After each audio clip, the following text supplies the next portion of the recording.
Wonderful.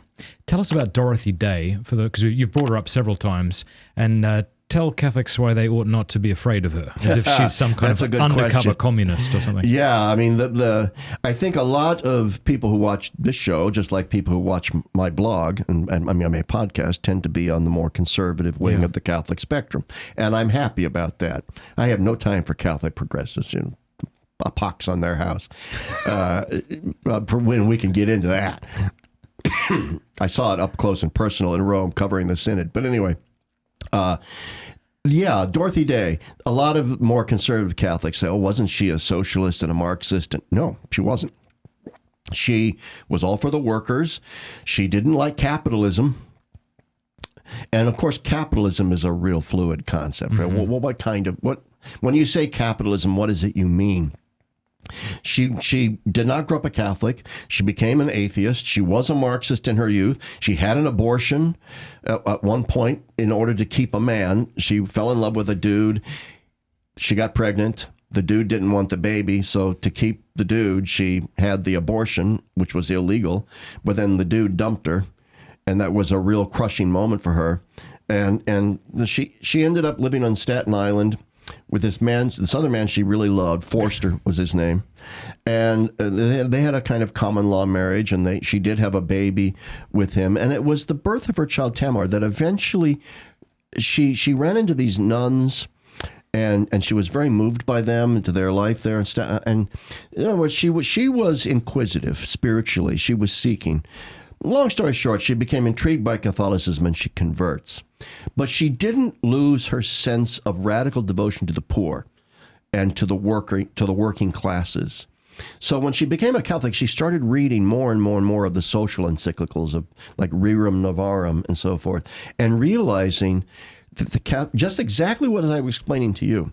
One of her problems with Marxism was that, okay, they fight for the workers, but where's the depth? Where's the substance? Where's the moral vision beyond fight and rise up? And so she saw in Catholicism roots, intellectual depth, metaphysical depth, moral depth, and realized that this was a far better way to sustain a movement of reforming our economy and reforming our way of life than anything the Marxists had to offer. And so she started this paper called The Catholic Worker, and the movement was called The Catholic Worker. And it was deliberate because there was a paper, The Marxist Worker, and she deliberately chose this to ape that, but then to subvert it. And the co-founder of the Catholic Worker movement with her was a guy named Peter Morin, this self-taught French peasant dilettante. He had studied with the Christian Brothers, immigrated to the United States, long story, but he was very intellectual. And so it was like 1932, at the height of the Depression, they start and it really takes off. It starts in New York City, and it starts with soup kitchens and things like that. She was a radical pacifist, so they lost a lot of followers during World War II because no one understood her pacifism. But after World War II, it picked up again. Peter Morin died, but they also started the farms. And so that's who she was. But she lived to be, into her 80s. And in the 60s and 70s, she was very anti-war, Vietnam War, but she was never, ever a believer in socialism or Marxism. In fact, she opposed Social Security when it was introduced on the grounds that was giving too much power to the state and that it undercut charity and replaced charity. The obligation of families to take care of each other. Exactly.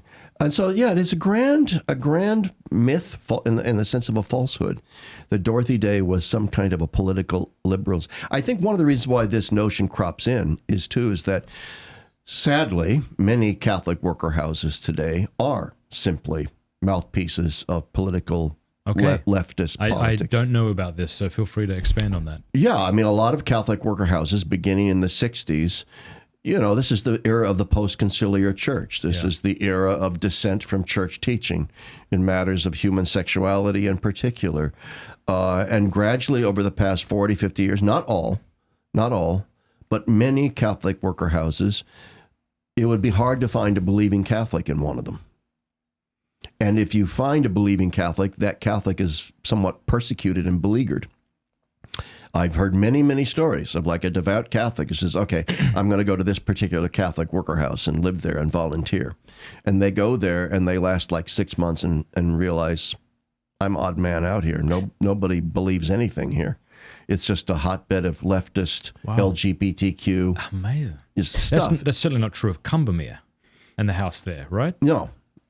Yeah. No. I mean, there are many Catholic worker houses that still have a great Catholic vision. Do I have this right? Dorothy Day, didn't she start the Madonna house? No, that's Catherine Doherty. I'm sorry, I misheard you. My apologies. No, that's Catherine Doherty. Yes. That's Madonna House. Yep. In fact, sorry about that. And we want to build this Madonna House, she called it Pustinia, which is Russian for desert, hermitage on our property with the College of St. Joseph guys hopefully are going to build for us if we raise the money. But anyway, Dorothy... How are you raising the money? I just want to give another shout out to wherever we're a nonprofit, and you go to my blog, there's a donate button. Once you look up how to spell Gaudium et Spes. GaudiumEtSpes22.com. We're just going to keep saying There is a donate button in there, and we are a nonprofit. So, trust me, I'm not here. Hey, I'm not trying. Do it. But, I mean, any donations that would help us buy this are tax deductible, but it's not just so that the Chapps can have this lovely little hermitage on their property. There is a groundswell of need for people to find these little oases of spirituality out there. Yeah.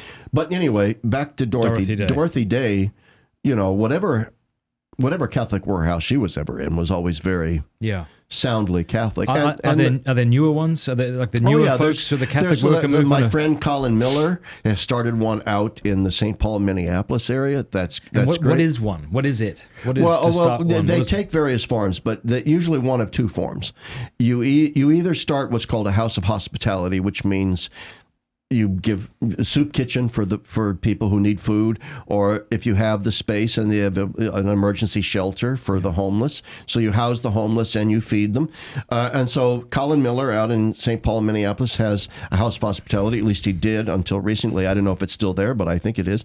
There's one in South Bend, Indiana, started by my friend Mike Baxter. There's one that's been around for decades now in Houston. It's called the Houston Catholic Worker. Mark and Louise Swick. Mark has passed away, but they run, and it works with immigrants, tons and tons of immigrants. There's one in Oakland. There's, of course, then the original one in New York City, which is run by Carmen Trotta. It's a really wonderful. It's great. And Dorothy Day's granddaughter, Martha Hennessy, is often there. She's been to our farm. She's one wonderful, wonderful lady. So I don't leave a bad impression here. There are a lot of good Catholic worker houses out there, but there is also a lot of them that are not. Yeah. And I think my point is, I think those stand out to people. Yeah. The ones that don't have much Catholic identity. They get a bad taste in their mouth. It leaves a bad taste. It's like, I went to a Catholic worker house one time and they were bad-mouthing the church and they hate the Catholic Church. It's like, whoa, geez, what's that all about? Hey, thank you so much for watching. Before you go, do us a favor, leave a comment, let us know what you thought of the video, like, and subscribe.